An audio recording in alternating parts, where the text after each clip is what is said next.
سوره کهف. اعوذ بالله من الشیطان الرجیم. بسم الله الرحمن الرحیم. الحمد لله الذي انزل على عبده الكتاب ولم يجعل له عوجا. به نام الله که بخشاینده و با رحمت است. ستایش مخصوص خدایی است که بر بنده خود قرآن را نازل کرد و هیچ انحرافی در آن ننهاد. کتابی محکم و پابرجا تا مردم را به واسطه آن نسبت به مجازات شدید الهی هشدار دهد و اهل ایمان را، همان کسانی که عملکردشان نیک و مفید است، بشارت دهد که پاداشی نیک و زیبا در انتظارشان است، بهشتی که جاودانه در آن خواهند ماند. و نیز به کسانی که میگویند خداوند فرزندی اختیار کرده هشدار دهد. نه آنها آگاهی دارند نه پدرانشان. حقیقتاً سخن گرانی از دهانشان خارج می شود و آنها جز دروغ چیزی نمی گویند. گویی از غم و اندوه به خاطر دستاورد زشتشان میخواهی خود را هلاک کنی که چرا به قرآن ایمان نمی آورند.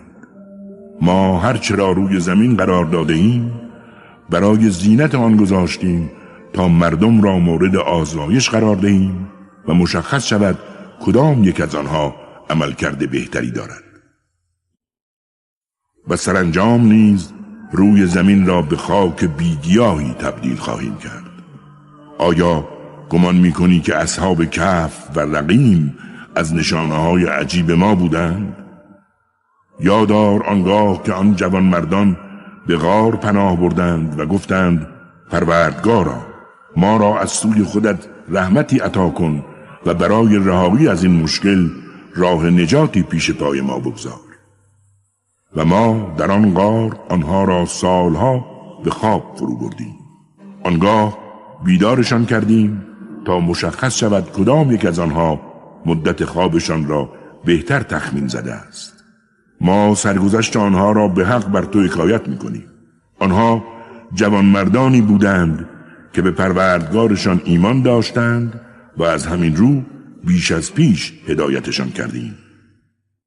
ما دلهای آنها را یک پارچه و با ثبات کردیم. آن هنگام که برخاستند و گفتند پروردگار ما همان پروردگار آسمان ها و زمین است و ما هرگز به جای خداوند کس دیگری را برای نجات خود نمیخوانیم که اگر چنین کنیم سخنی بی اساس گفته ایم. این قوم ما که خدایانی بجز پروردگار بزرگ اختیار کردند چرا برای اثبات معبودان خویش دلیل روشنی نمی آورند؟ به راستی آیا ظالمتر از کسی که به خدا دروغ می‌بندد وجود دارد؟ حال که از این قوم ناسپاس و معبودانشان کنارگیری کرده اید و فقط خدا را می‌پرستید، به غار پناه ببرید و مطمئن باشید که پروردگارتان شما را مشمول رحمت خویش می‌کند و راه نجاتی پیش پایتان می‌گذارد.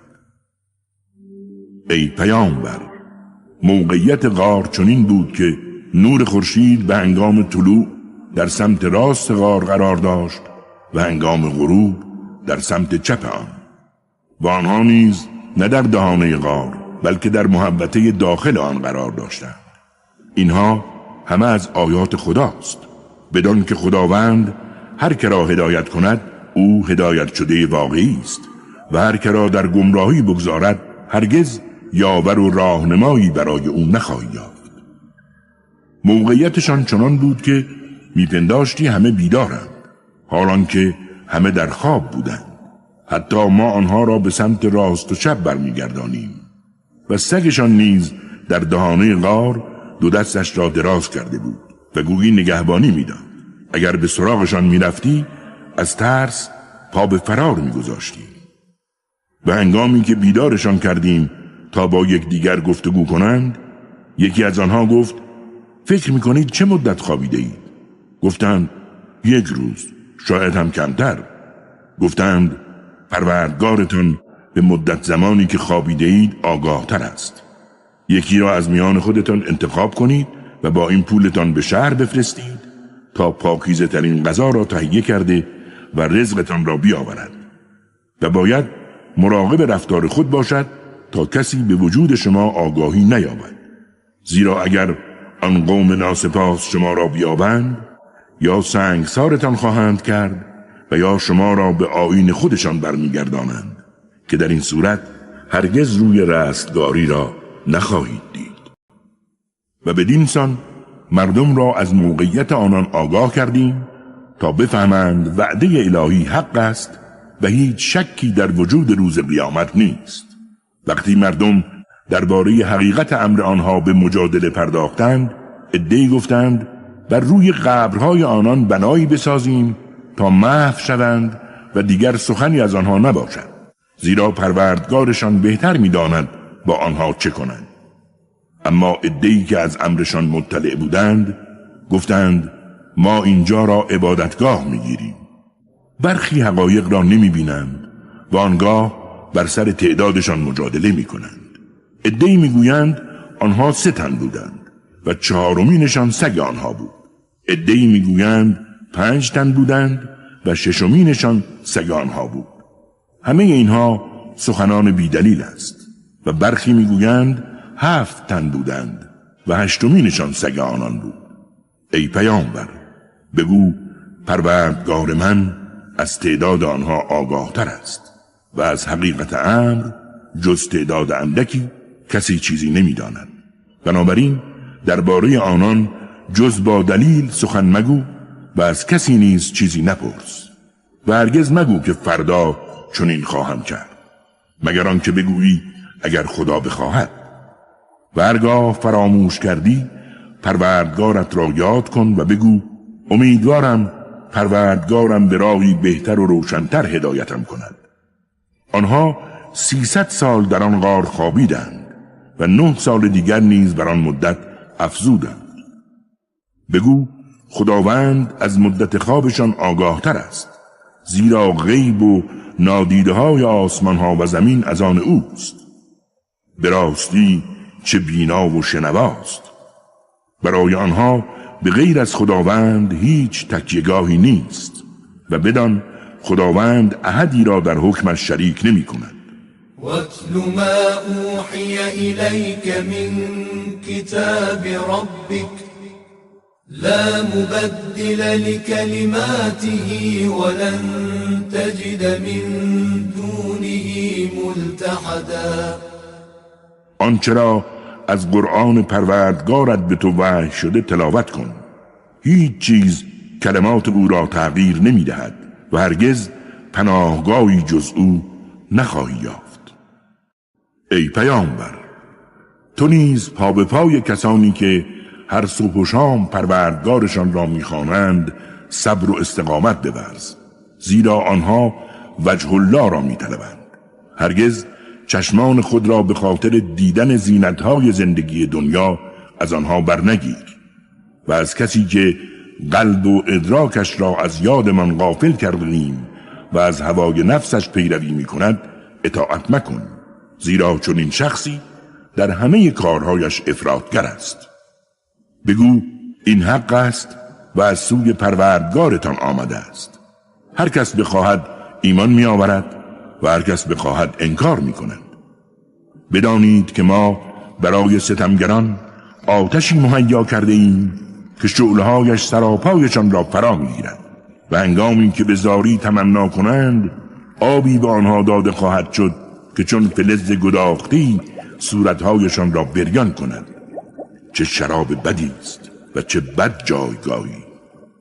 کسانی که به حقایق ایمان دارند و عملکردشان سراسر خوبی و خدمت است بدانند که ما پاداش نیکوکاران را ضایع نمی کنیم.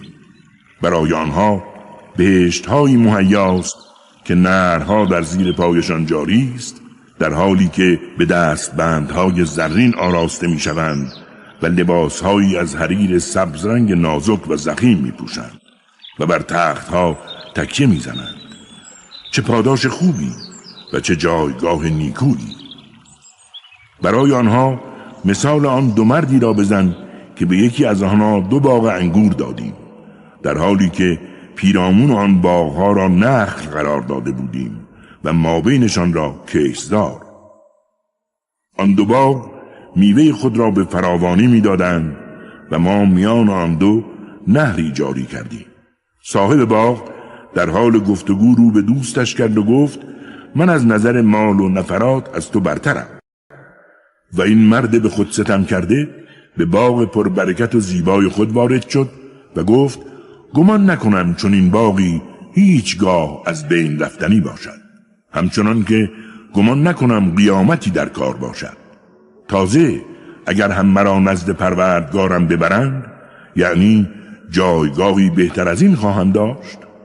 و دوستش در حین گفتگو به او اظهار کرد آیا خدایی که تو را از خاک و سپس از نطفه آفریده و عاقبت تبدیل به مردی کامل کرده است انکار میکنی؟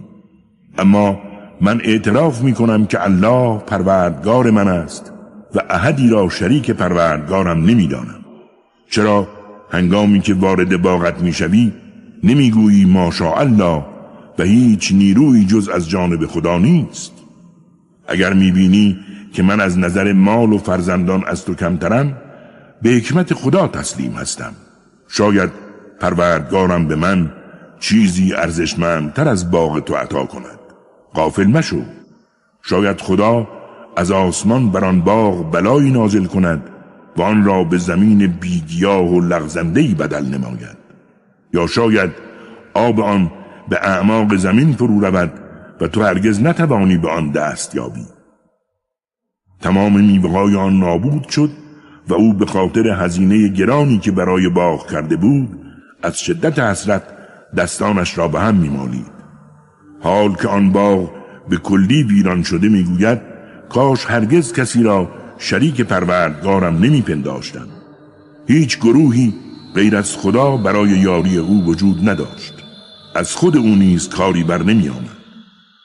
اینجا آشکار شد که ولایت و قدرت از آن خداوند حق است و بهترین پاداش ها و بهترین عاقبت ها نیز نزد اوست. برای آنها مثال بزن که زندگی دنیا چون آبی است که از آسمان فرو می‌ریزیم و به واسطه آن گیاهان زمین می‌رویند و سپس خشک می‌شوند و باد آنها را می‌پراکند. بدانید این خداست که بر هر کاری تواناست. المال والبنون زینة الحیاة الدنیا والباقیات الصالحات خیر عند ربك ثوابا و خیر املا. مال و فرزندان زینت‌های زندگی دنیا هستند، اما بدانید آثار مفید ماندگار نزد پروردگارت بهتر و امیدبخش‌ترند. روزی که کوه‌ها را به حرکت درآوریم زمین را بارز و آشکار می‌بینیم. بدون شک همه انسان‌ها را برای حسابرسی محشور خواهیم کرد و حتی یک تن از آنها را رها نمی‌کنیم. آنها در برابر پروردگارت به صف قرار می‌گیرند. اکنون مثل اولین باری که شما را خلق کردیم به سوی ما آمدید در حالی که تصور می‌کردید هیچگاه شما را به چنین وعدگاهی نخواهیم آورد. و نامه اعمالشان را در دست آنها می‌گذارند و در این حال مجرمان را از آنچه که در دستشان است ترسان و وحشت زده خواهید دید، در حالی که می‌گویند ای وای بر ما، این عجب نامه اعمالی است. هیچ کار کوچک و بزرگی را برای محاسبه فراموش نکرده است. و اینجاست که عملکردشان را آشکارا می‌بینند در حالی که پروردگارت به احدی ظلم نخواهد کرد. و یادار هنگامی که به فرشتگان گفتیم آدم را سجده کنید، پس همه سجده کردند مگر ابلیس که از جنیان بود و از فرمان پروردگارش سرپیچی کرد. آیا با این حال ابلیس و فرزندانش را به جای من دوست و تکیه‌گاه خود قرار می‌دهید؟ حالان که آنها دشمنان شما هستند. و بدانید که ظالمان بد چیزی را به جای خداوند قرار دادند. ما هنگام خلقت آسمان ها و زمین ابلیس و فرزندانش را حاضر و ناظر بر کار قرار ندادیم و حتی به هنگام آفرینش خودشان این کار را نکردیم تا از اسرار آفرینش مطلع نباشند و دیگران نیز به ما تهمت نزنند که از آنها یاری گرفته ایم، زیرا ما از گمراهان یاری نمیگیریم.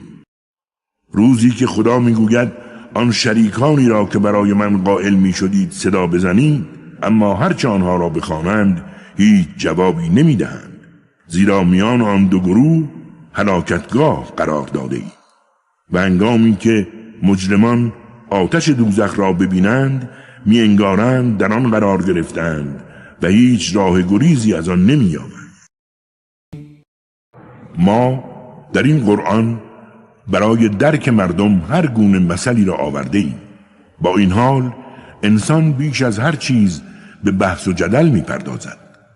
هنگامی که هدایت به سراغ مردم آمد، چیزی مانع ایمان آوردن و آمرزش خواستن آنان از خدا نشد مگر گرفتار بودن آنها در سنتهای پیشینیان و یا دور بودن عذابی که مقرر است به سراغشان آید.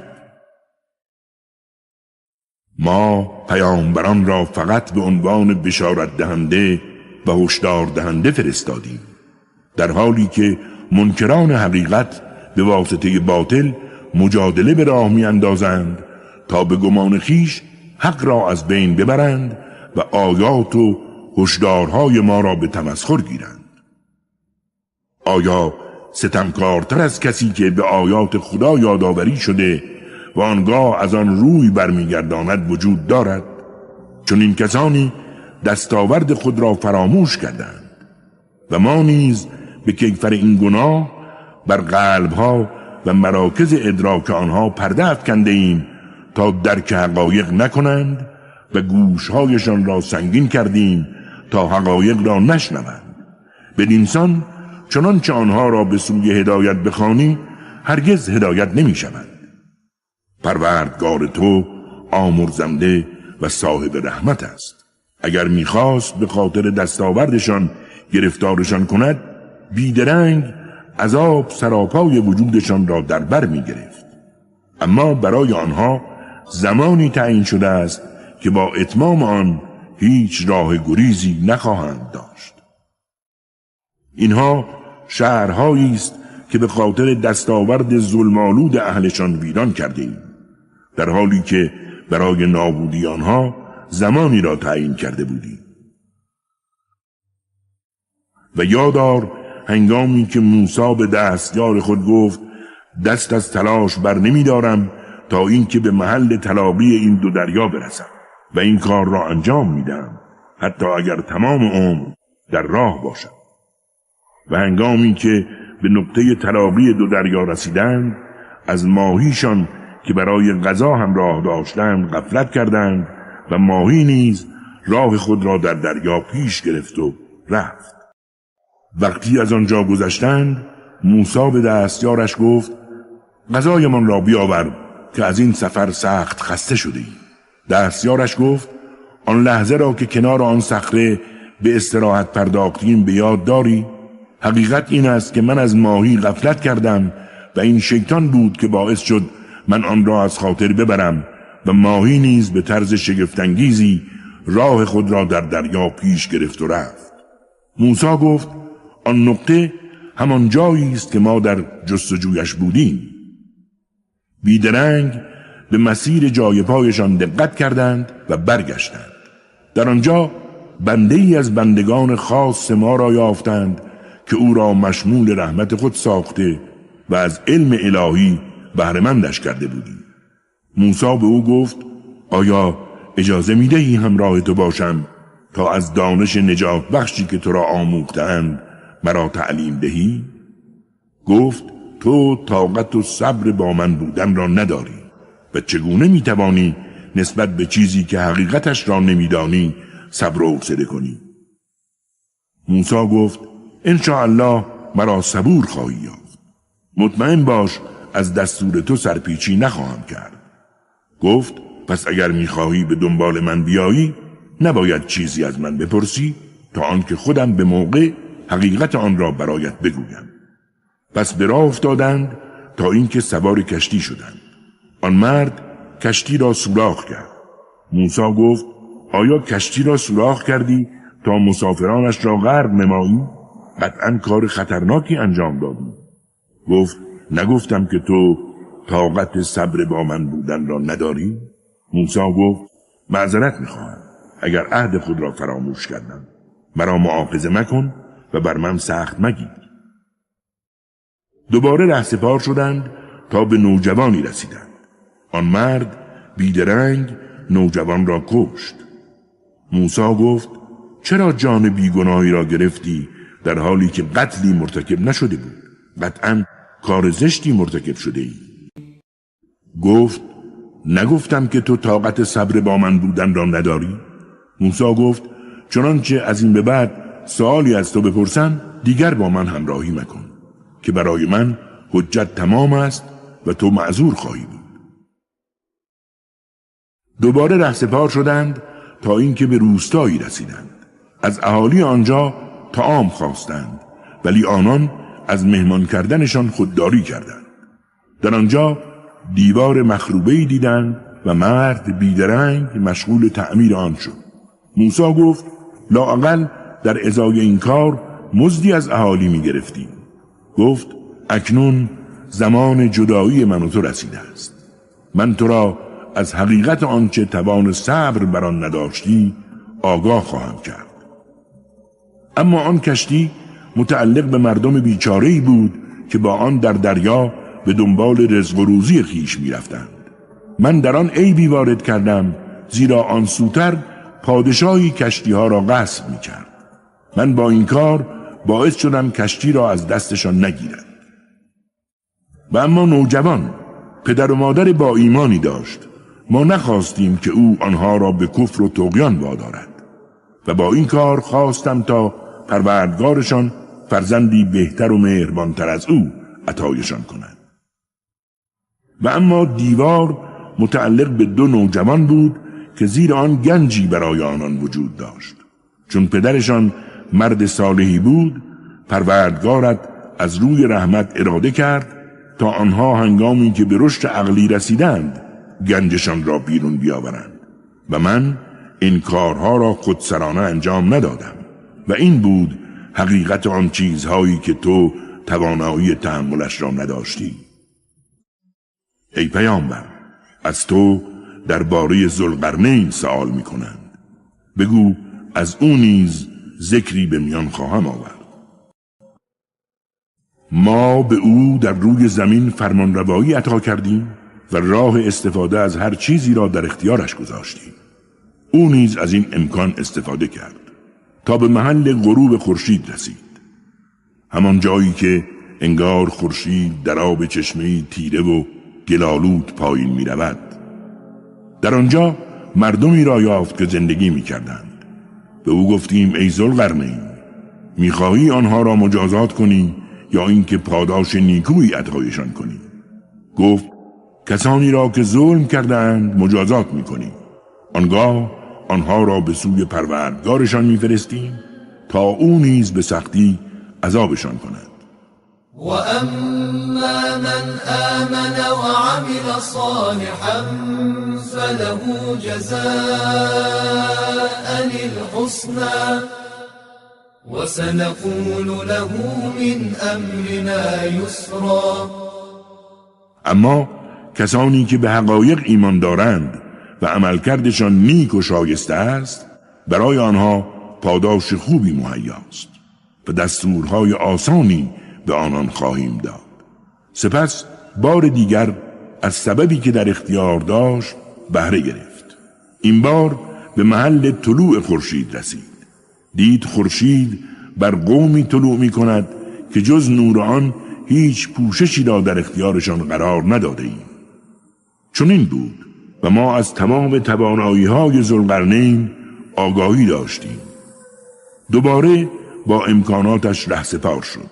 این بار به میان 2 کوه رسید و در آنجا گروه دیگری غیر از دو گروه قبلی را دید که هیچ سخنی را نمی‌فهمیدند.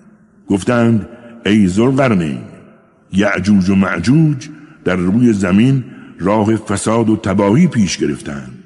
آیا ممکن است ما هزینه‌ای برای تو در نظر بگیریم تا سدی میان ما و آنها ایجاد کنیم؟ گفت آن قدرتی که خدا در اختیار من قرار داده از هر چیز دیگری بهتر است. پس مرا با نیروی یاری کنید تا بین شما و آنها سدی ایجاد کنم. قطعات آهنین را برایم بیاورید. و چون با آن قطعات بین آن دو کوه را پر کرد، گفت بر آن آتش سوزان بدمید تا گداخته گردد. سپس گفت مس ذوب شده ای را بیاورد تا روی آن بریزم. و بدین نحو سدی شد که نمی توانستند از آن بالا روند و نه در آن نقبی ایجاد کنند. گفت این رحمتی از جانب پروردگار من است. پس هنگامی که وعده پروردگارم فرا رسد آن را در هم خواهم کوبید. بدانید که وعده پروردگار من حق است. در روز قیامت آنها را چنان وامی گذاریم تا چون موج در هم بلولند و چون در سور دمیده شود همه را گرد خواهیم آورد. آنگاه جهنم را آشکارا بر کافران عرضه خواهیم کرد. همانهایی که بر چشمهایشان پرده بود و درک حقایق نمی کردند و از یاد من غافل بودند، همانهایی که توانایی شنیدن هیچ حقیقتی را نداشتند. آیا منکران حقیقت تصور می کنند می توانند بندگان مرا به جای من معبود و تکیهگاه قرار دهند؟ ما برای منکران حقیقت جهنم را به عنوان منزلگاه تدارک دیده ایم. بگو آیا می خواهید شما را از بدترین عملکردها آگاه سازم؟ کسانی که همه تلاششان در زندگی دنیا تبدیل به هیچ شد، در حالی که تصور می کردند عملکرد نیکی داشتند. آنان کسانی هستند که آیات نجات بخش پروردگارشان و نیز دیدار او را انکار کردند و به خاطر این جرم دستاوردشان تباه شد و ما نیز در روز قیامت برایشان ارزشی قائل نیستیم. کیفر آنان به خاطر انکار حقیقت و نیز تمسخر کردن آیات و پیامبران ما جهنم است. کسانی که به حقایق ایمان دارند و دارای عملکردی پسندیدند، باغ‌های فردوس منزلگاهشان است. در آنجا جاودانند و هرگز هوای ترک آنجا را در سر نمی پرورانند. بگو اگر تمام دریاها مرکب شوند تا کلمات پروردگارم تمامی نعمتها و پدیده‌ها و مخلوقات او را بنویسند، دریاها پایان میپذیرند قبل از آن که کلمات پروردگارم پایان پذیرند. حتی اگر همانند دریاها را کمک آن قرار دهیم، باز نمیتوانند کلمات خدا را احصا کنند. ای پیامبر، بگو من هم بشری مثل شما هستم. تنها امتیازی که هست این است که به من وحی می شود که ابلاغ کنم. خدای شما خدای یگانه است. پس هر کس امید و اعتقادی به دیدار پروردگارش دارد باید عملکردی نیک و مفید داشته باشد و هیچ کس را در پرستش پروردگارش شریک نکند. قل انما انا بشر مثلكم يوحى الي انما الهكم اله واحد فمن كان يرجو لقاء ربه فليعمل عملا صالحا ولا يشرك بعبادة ربه أحدا. صدق الله العلي العظيم. راست گفت خداوند بلند مرتبه و عظیم.